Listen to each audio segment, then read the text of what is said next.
Hello hi friends, welcome to my world my kitchen. ఈరోజు మనం మామిడికాయ పప్పు చేసుకుంటున్నామండి. చాలా టేస్టీగా, రుచి అయితే అద్దరిపోతుందన్నమాట. ఇది మనం డైలీ చేసుకున్న టమాటా పప్పులా కాకుండా చాలా టేస్టీగా ఉంటుందండి. అసలు ఇప్పుడు మనకు కావాల్సిన ఏంటంటే మెయిన్ వచ్చేసి మామిడికాయ. నాకైతే ఇది మార్కెట్ దగ్గర కనిపించింది, చూడంగానే తీసేసుకోవాలనిపించింది అనమాట. దీన్ని కట్ చేసి మనం పక్కన పెట్టేసుకుందాం. ఆ తర్వాత ఎలా చేయాలో చూపిస్తా. ముందుగా 1 కప్పు కందిపప్పు తీసుకుంటున్నానండి. ఇవి నీటితో కడిగి కొన్ని నీళ్లు పోసి నానబెట్టి పక్కన పెడుతున్నాను. ఈలోపు మనకు కావాల్సిన కూరగాయలన్నీ కట్ చేసి పెట్టేసుకుందాం. మామిడికాయలండి ఇలా కొంచెం పెద్ద పెద్ద సైజు ముక్కలనే కట్ చేసుకోండి. నేనైతే కొన్నే వాడుతున్నాను, మామిడికాయ కొంచెం పుల్లగా ఉంది. సో 50 గ్రామ్స్ పచ్చిమిర్చి, టమాటా, ఉల్లిగడ్డలు కట్ చేసి పక్కన పెట్టేసుకుందాం. ఆ తర్వాత కుక్కర్లో ఇందాక మనం నానబెట్టిన పప్పు ఉంది కదండి, ఆ పప్పులు వేసేసుకొని ఆ తర్వాత మనం కట్ చేసిన టమాటా కూరగాయలన్నీ ఇందులో వేసేసుకోవాలండి. మామిడికాయ ముక్కలు చూడండి, కొంచెం పెద్ద సైజు కట్ చేశాను. ఉడికేటప్పుడు మరీ మెత్తగా అయిపోకుండా కొంచెం పెద్ద సైజు కట్ చేసుకోండి. ఇక్కడ నేను ఓన్లీ పచ్చిమిర్చి మాత్రమే వాడుతున్నానండి, ఎక్కడ కారం వేయట్లేదు. అలాగే ఓ ఉల్లిగడ్డను కూడా కట్ చేసి వేసుకుందాం. ఇలా వేసుకోవడం వల్ల, ఓన్లీ పచ్చిమిర్చి చేయడం వల్ల మనకు టేస్ట్ చాలా బాగుంటుంది.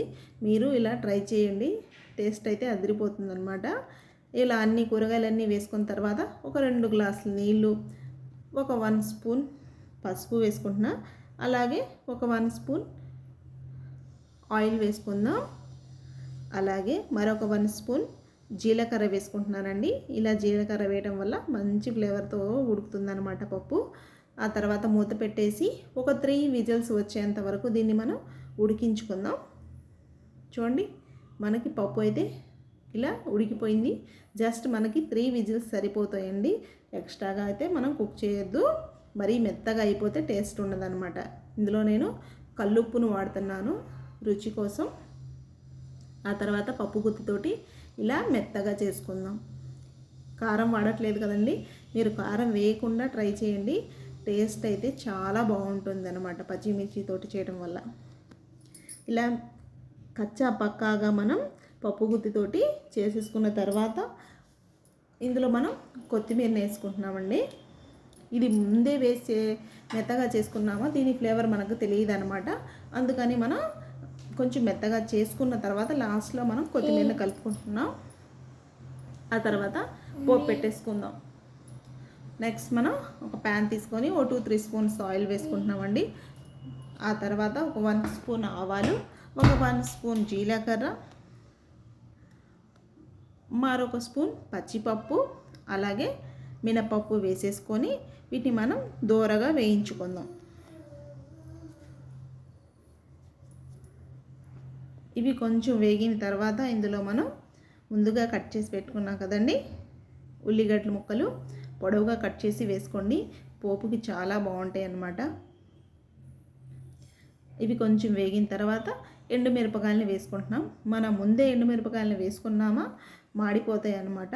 సో ఆనియన్ కొంచెం మగ్గిన తర్వాత టమాటా మిర్చిని వేసుకోవాలి. ఇవి కొంచెం దోరగా ఉన్నప్పుడే కొత్తిమీర కరివేపాకును కూడా వేసుకొని దోరగా వేయించుకోవాలి. చూడండి, ఇక్కడ నేను ఒక 5-6 వెల్లుల్లి రెబ్బల్ని దంచి వేస్తున్నానండి, మంచి ఫ్లేవర్ వస్తుందన్నమాట మన పప్పులో. ఈ పప్పు మరింత టేస్టీగా రావడం కోసం ఈ వెల్లుల్లి రెబ్బల్ని వేసుకుంటున్నాం.